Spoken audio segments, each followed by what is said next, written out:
Donald Trump is panicking as his dark past continues to surface. Donald Trump thinks that if he just goes radio silent, if Lara Trump, his daughter-in-law, starts posting photos of Donald Trump with their granddaughter on the golf course, or if Donald Trump just starts posting about invading Greenland and now he's going back to talking about invading Canada, maybe we'll all just forget about Donald Trump's cover-up of the Epstein files.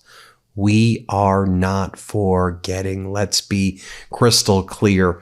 Now, one of the things that we're learning as well is that the Trump regime is blaming the Epstein files on why their Department of Justice is not prepared in numerous other federal criminal cases, including the Maduro case, or including a case involving a major sex trafficking charge of these Florida real estate brothers that are supposed to go to trial soon. And the DOJ in New York, Southern District of New York, is one of the main hubs where the Epstein files are supposed to be being reviewed at. They claim there's 200 lawyers who are now reviewing it. The DOJ goes to the federal judge overseeing the Maduro case and the federal judge overseeing this sex trafficking trial that's about to take place. And the DOJ saying, we're not prepared. All of our lawyers are working on reviewing the Epstein files. So, Judge, we can't handle these trials at the DOJ. And the federal judge is like, you're the federal prosecutorial office. You're the SDNY. You don't have the resources to be able to handle other cases because everyone's working on the Epstein files and the review. Well, what happened to the 1,000 FBI agents who were purportedly reviewing the Epstein files back in late February and March? I mean, do we all remember back in February when there was the DOJ posted, Phase 1 is done. Attorney General Pam Bondi releases first phase of declassified Epstein files. February 27th, 2025. Today, Attorney General Bondi, in conjunction with the FBI, declassified and publicly released files relating to convicted sex offender Jeffrey Epstein and his sexual exploitation of over 250 underage girls. That was dated February 27, 2005. This is what Bondi said then.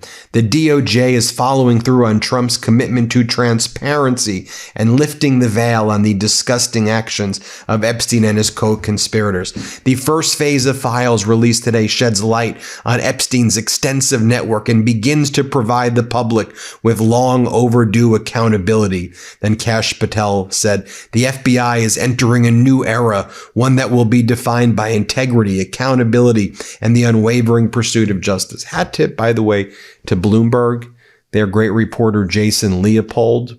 Remember, he did public records requests, FOIA requests, Freedom of Information Act requests, where he identified that there were 1,934 FBI agents and other lawyers who were working on the review from March to May of 2025, maybe even June. 1,000 people were working on the Epstein files from that period, March, April, May, June. So what, 4 or 5 months? What were they doing? What were those individuals doing then for those months? Remember, they billed tens of thousands of overtime hours that the taxpayers, had to pay for. So what were they doing now that now they claim the DOJ is unprepared for all of these cases? A few data points I want to bring out. We reported over the weekend, and MeidasTouch was the first to get this scoop, that the DOJ is now fighting Thomas Massie and Ro Khanna's efforts to appoint an independent monitor. Remember how Massie and Khanna requested that Judge Engelmeyer, the federal judge in the Ghislaine Maxwell criminal case, appoint an independent monitor or special master in order to ensure there was an independent process for releasing the Epstein files, because Massie and Khanna argue that the DOJ cannot be trusted at all. Well, on Friday night, late filing, last Friday, the DOJ said, Massie and Khanna do not have standing to even make this request, even though they weren't saying they're parties. They're saying they're amici. They filed an amicus brief. They're making a recommendation to the court. Okay. And then the DOJ argued that the Epstein Transparency Act provides no private cause of action so that no court at all can enforce the Epstein Transparency Act, that no courts have any right at all. So you're saying that the Epstein Transparency Act does not allow transparency. That's what the Trump regime argued to Judge Engelmeyer on Friday. Massey and Khanna are going to be responding on Tuesday is the deadline for their response. And we'll keep you posted on what they say. But that's the Trump's argument. No court can enforce the Epstein Transparency Act because Congress, this is what the DOJ argues, Congress did not evince any intent to allow an enforcement mechanism. Just think about that's what the DOJ is arguing. So they did that. But now here's what we're learning as well as the Trump regime has gone silent. This is being reported from the New York Times. The day after Nicolas Maduro, the ousted Venezuelan president, was arraigned in federal court, the prosecutors handling his case faced a daunting task.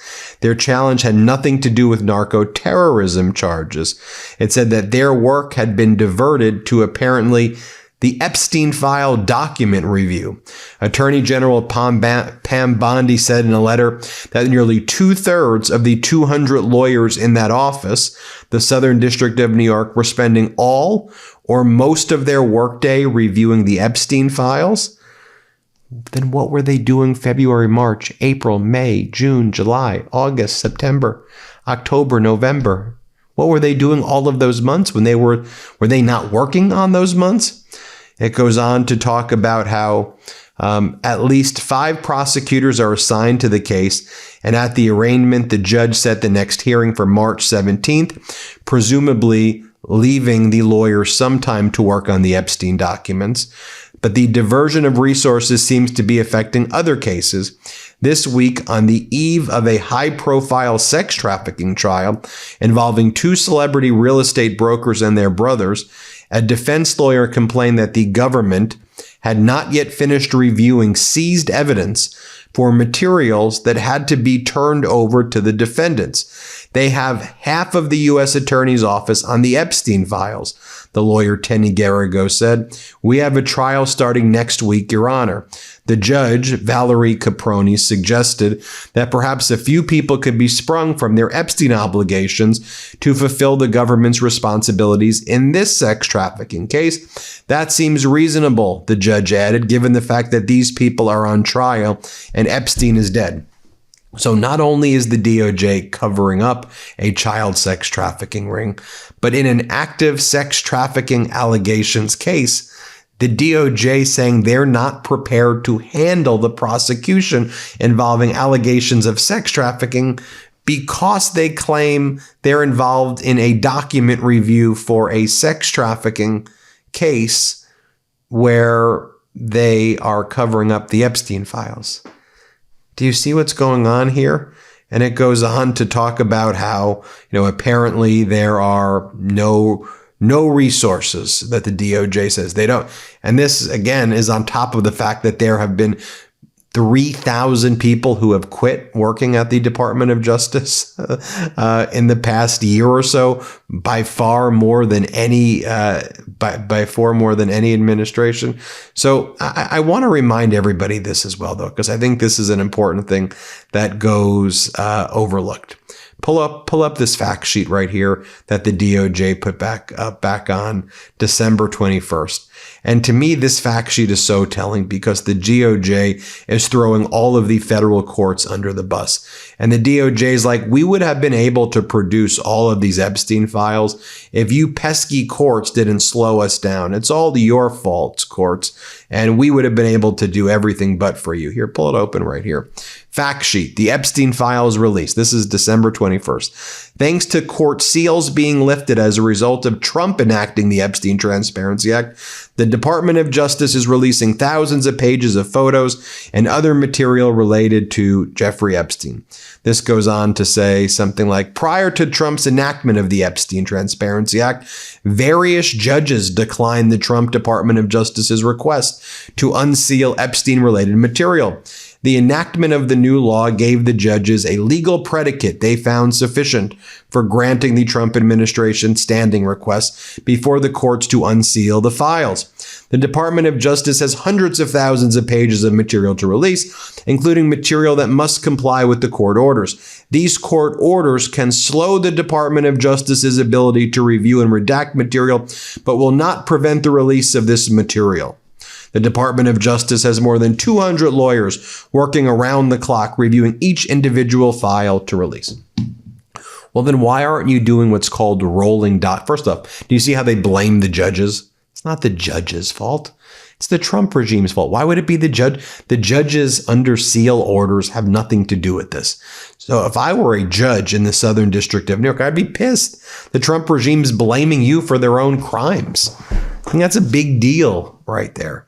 And then also, if you had 200 lawyers working around the clock, a few million documents to review, that may sound like a lot, but it's actually not a lot. I mean, when I was practicing, I would handle document reviews of 5, 10, 15 million, maybe more pages. I'd work with teams of 5 to 6 associates. We'd go through all the documents. It would take 60 days, 75 days, but we'd get it done. 60 to 75 days. That's it. That's all it would take. Every day you work 15-hour days. You can go through, individually a few thousand documents a day. Then you would have, 5 people doing it. So just do the math. Maybe you review 10, 15,000 documents a day, 100,000 documents a week, 2 weeks, 3 weeks, it adds up. But, if I had 200 lawyers working with me on something, on a document review, this would be done in a second. And then you can do what's called a rolling production. Every 10,000 upload. Every 10,000 upload. Every 10,000 upload the documents. Easy. It's simple to do that. You don't have to wait until you get 1 million, then do a document up. Just do a rolling production. Why is that so difficult? Anyway, let me know what you think. Hit subscribe. Let's get to 6 million subscribers. And that's what's going on. We'll keep you posted. Want to stay plugged in? Become a subscriber to our Substack at MeidasPlus.com. You'll get daily recaps from Ron Filipkowski, ad-free episodes of our podcast, and more exclusive content only available at MeidasPlus.com.